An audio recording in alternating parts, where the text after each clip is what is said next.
متحدہ عرب امارات کا سب سے زیادہ آبادی والا شہر دبئی ہے اور اس کا دارالحکومت ہے امارات دبئی۔ متحدہ عرب امارات کے 60 امارات میں سب سے زیادہ آبادی والا شہر ہے۔ 18ویں صدی میں ایک چھوٹے سے ماہی گیری گاؤں کے طور پر قائم کیا گیا۔ شہر نے 21ویں صدی کے اوائل میں سیاحت اور عیش و آرام پر توجہ مرکوز کرتے ہوئے تیزی سے ترقی کی، جس میں دنیا کے دوسرے سب سے زیادہ 5 سٹار ہوٹل ہیں اور دنیا کی بلند ترین عمارت برج خلیفہ ہے جو 828 میٹر اونچا ہے۔ دبئی اپنی شاندار صنعتوں، تعمیرات اور رہائش کے عظیم منصوبہ جات، کھیلوں کے شاندار ایونٹ اور Guinness book of world records کے اندراج کے باعث دنیا بھر میں معروف ہے۔ یہ شہر صنعتوں کے علاوہ سیاحت کے حوالے سے بھی دنیا بھر میں مشہور ہے اور اس وقت شہر میں جاری عظیم تعمیراتی منصوبے دنیا بھر کی نگاہوں کا مرکز بنے ہوئے ہیں۔ دبئی دنیا کے 25 مہنگے ترین شہروں میں بھی شامل ہے۔ 1833 میں بنی یاس قبیلے سے تعلق رکھنے والے تقریباً 800 افراد مختوم خاندان کی سربراہی میں خلیج کے دہانے پر آ کر آباد ہوئے۔ خلیج ایک قدرتی بندرگاہ تھی اور دبئی جلد ہی ماہی گیری، ہیروں اور سمندری تجارت کا مرکز بن گیا۔ 20ویں صدی کے آغاز تک دبئی ایک کامیاب بندرگاہ بن گئی تھی۔ دور دراز کے تاجر وہاں تجارت کے غرض سے آتے تھے۔ ڈیرہ کی جانب خلیج کی سوق ساحل سمندر پر سب سے بڑی مارکیٹ تھی، جس میں 300 دکانیں تھیں جن پر سیاحوں اور کاروباری لوگوں کا مسلسل ہجوم رہتا تھا۔ 1930 تک دبئی کی آبادی تقریباً 20,000 تھی، جن میں چوتھائی حصہ تارکین وطن لوگوں کا تھا۔ 1950 کے عشرے میں خلیج طے نشین گاد اور کیچڑ سے بھرنا شروع ہو گئی، جو غالباً بحری جہازوں کے بڑھتی ہوئی تعداد میں بندرگاہ کو استعمال کرنے سے ہوا۔ مرحوم حاکم دبئی شیخ رشید بن سعید المکتوم نے خلیج کی اس گزرگاہ کو کھود کر گہرا کرنے کا فیصلہ کیا۔ یہ ایک مہنگا اور دور اندیش منصوبہ تھا۔ اس کارروائی کے نتیجے میں دبئی میں نجی جہازوں کے کنٹرول کی استعداد کار میں اضافہ ہوا۔ نتیجتاً اس نے دبئی کو ایک بڑے تجارتی اور دوبارہ ایکسپورٹ ہونے والے اشیاء کے مرکز کی حیثیت سے نئی قوت عطا کی۔ 1994 میں تیل کی دریافت کے بعد شیخ رشید نے تیل کی آمدنی کو دبئی کے بنیادی ڈھانچے کی تعمیر کے لیے استعمال کیا۔ دبئی انٹرنیشنل ایئرپورٹ میں ایک نئی پورٹ اور ٹرمینل بلڈنگ تعمیر کی گئی۔ رن وے کے وسعت کے منصوبے کی تکمیل قابل عمل آئی تاکہ ہر قسم کے جہازوں کی نقل و حمل کو برداشت کر سکے۔ دنیا میں انسانی ہاتھوں سے بنائی گئی سب سے بڑی بندرگاہ جیل العلی کے مقام پر تعمیر کی گئی اور بندرگاہ کے گرد فری زون بنایا گیا۔ اب دبئی کی تعمیر کے فارمولہ کا انکشاف ہر ایک پر واضح ہونے لگا ہے۔ ایک واضح تصور والی قیادت، اعلیٰ معیاری بنیادی ڈھانچہ، نو آبادیوں کے لیے دوستانہ ماحول، ذاتی اور کاروباری منافع پر 0 ٹیکس اور بہت کم درآمدی ڈیوٹی۔ نتیجتاً دبئی مصر سے لے کر برصغیر اور جنوبی افریقہ سے لے کر اب CIS کہلانے والے ممالک تک پھیلے ہوئے خطے کا تجارتی اور سیاحتی مرکز بن گیا ہے۔ 1940 سے شیخ زید بن سلطان النہیان نے، جو اس وقت ابوظہبی کے حاکم تھے، اور شیخ رشید بن سعید المکتوم نے اس خطے میں عرب امارات کے ایک فیڈریشن بنانے کا خواب دیکھا تھا۔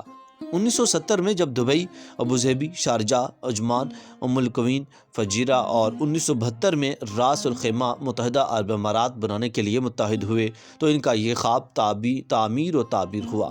شیخ زاید جو UAE کے پہلے صدر تھے، اب تک یہ پوزیشن سنبھالے ہوئے ہیں اور ان کی سربراہی میں UAE دنیا کے امیر ترین ممالک میں سے ایک ملک بن چکا ہے، جس کا سالانہ فیکس GDP 17,000 امریکی ڈالر سے بھی تجاوز کر گیا ہوا ہے۔ دبئی کی تہذیب و ثقافت کی جڑیں اسلامی روایات سے جا کر ملتی ہیں اور دبئی کے باشندوں کے طرز زندگی کے مظہر ہیں۔ تاہم امارات ان غیر ملکیوں کا جو مذہب اسلام کے پابند نہیں احترام کرتا ہے اور ان کو خوش آمدید کہتا ہے۔ بیرونی تارکین وطن اپنے مذہبی فرائض کی ادائیگی کے سلسلے میں مکمل طور پر آزاد ہیں اور وہاں کوئی بھی لباس پہننے کی آزادی ہے۔ یہاں خواتین سے تفریقی سلوک نہیں کیا جاتا۔ خوش اخلاقی اور مہمان نوازی دبئی کی لاتعداد خوبیوں میں سے ایک ہے۔ حاکمین وقت اپنی ثقافت کو قائم رکھنے میں بہت مستعد ہیں اور اس کے لیے انہوں نے کئی عملی اقدامات کیے ہیں۔ ان میں سے ایک اپنے ماضی کی عکاس کھیلوں کی حوصلہ افزائی کرتے ہیں۔ بعض سے شکار، اونٹوں کی دوڑ اور تکونے بادبانوں والی کشتیوں کی تیراکی اب بھی دبئی میں بہت مقبول ہے۔ ملک کی سرکاری زبان عربی ہے، لیکن اکثر لوگ دفتروں سے باہر انگریزی میں بات چیت کرتے ہیں۔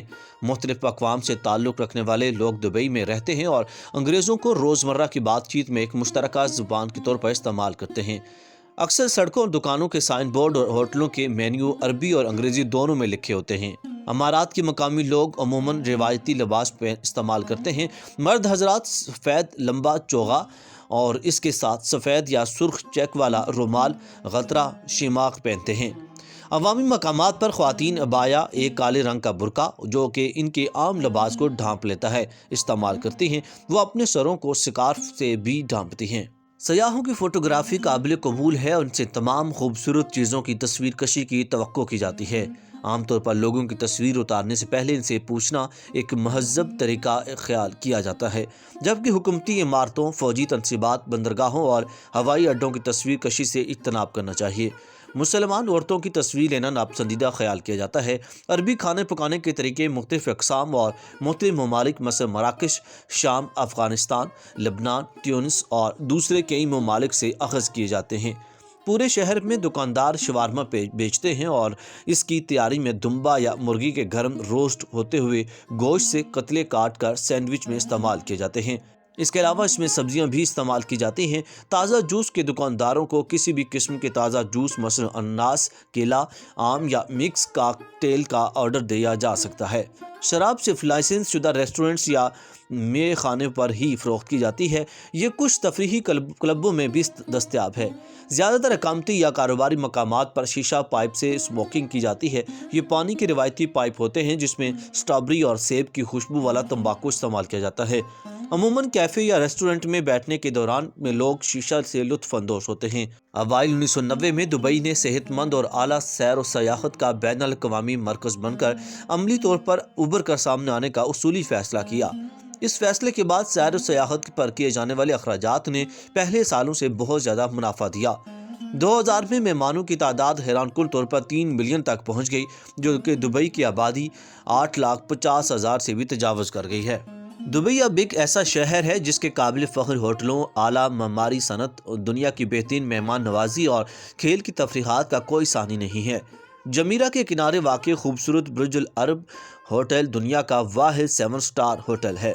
امارات ٹاور ان بے شمار عمارات میں سے ایک عمارت ہے جو اس تیزی سے بڑھتے ہوئے شہر میں تجارتی اعتماد کا احساس دلاتی ہے۔ 350 میٹر بلند آفس ٹاور مشرق وسطیٰ اور یورپ کی سب سے بلند عمارت ہے۔ اس کے علاوہ دبئی میں دنیا کا سب سے بڑا برج خلیفہ تعمیر کیا گیا ہے، جو کہ اس وقت دنیا کی بلند ترین عمارت ہے۔ دبئی میں کھیلوں کے بڑے بین الاقوامی مقابلے بھی ہوتے ہیں۔ Dubai desert classic professional golf association tour میں ایک اہم مقام کا حامل ہے۔ دبئی اوپن ایک ATP tournament, Dubai world cup, دنیا کی مہنگی ترین گھڑ دوڑ، ہر سال ہزاروں شائقین کو اپنی طرف کھینچتی ہے۔ دبئی کو مشرق وسطیٰ کا شاپنگ دار خلیفہ کہا جاتا ہے۔ اتنے زیادہ شاپنگ مال و بازاروں کی موجودگی میں مصنوعات کی ناقابل سبقت قیمت ڈھونڈنے کے لیے اس سے بہتر جگہ نہیں مل سکتی۔ دکاندار اپنے اشیاء کی قیمتیں ایک دوسرے کے مقابلے میں کم کر کے لگاتے ہیں۔ بہت کم درآمدی ڈیوٹی اور ٹیکس کے بغیر شاپنگ کی وجہ سے اشیاء سستے داموں دستیاب ہیں۔ سونا، زیورات، اعلیٰ فیشن، الیکٹرانکس، قالین اور ہاتھ کی بنی ہوئی اشیاء اتنی حیرت انگیز کم قیمت پر ملتی ہیں جن کی نظیر دنیا میں کہیں بھی اور نہیں ہے۔ دبئی کے بے شمار شاپنگ کے مراکز ہر قسم کے گاہک کی ضروریات کو پورا کرتے ہیں۔ گاڑیاں، ملبوسات، زیورات، الیکٹرانکس، فرنیشنگ، کھیلوں کا سامان اور کئی دوسری اشیاء آپ کو ایک ہی چھت کے نیچے دستیاب ہو سکتی ہیں۔ دبئی کے بازاروں کی سیر بہت سنسنی خیز ہے۔ شاپنگ کے تمام اس عرصے میں بازاروں کا سرگرم ماحول، روایتی انداز اور قیمتیں طے کرانا خریداروں کو مستعد رکھتا ہے۔ دبئی ایک ایسی جگہ پر واقع ہے جہاں جانے کے لیے یورپ، افریقہ اور ایشیا کے بڑے بڑے شہروں سے ہوائی پروازیں سیدھی دبئی کو جاتی ہیں۔ دبئی کے بین الاقوامی ہوائی اڈے کا دنیا کے 10 چوٹی کے ہوائی اڈوں میں شمار ہوتا ہے اور اب اس کی گنجائش سالانہ 14 ملین افراد کی نقل و حمل کے لیے کافی ہے۔ اب اس کی گنجائش کو 70 ملین تک لے کر جانے کا منصوبہ ہے۔ دبئی ہوائی اڈے کے 2 ٹرمینل ہیں جو ہوائی اڈے کی مخالف سمت میں قائم ہیں۔ دبئی ہوائی اڈے کے 2 ٹرمینل ہیں جو ہوائی اڈے کی مخالف سمت میں قائم ہیں۔ وہاں پر کرائے کی گاڑیاں، ہوٹل کی بکنگ اور کرنسی کے تبادلے کی سہولیات باہم پہنچائی جاتی ہیں۔ ڈیوٹی فری شاپس آنے اور جانے دونوں حالوں میں قائم کی گئی ہیں۔ Dubai international air line travel agency کی عمارت میں دبئی میں موجود تمام فضائی کمپنیوں کے دفاتر موجود ہیں۔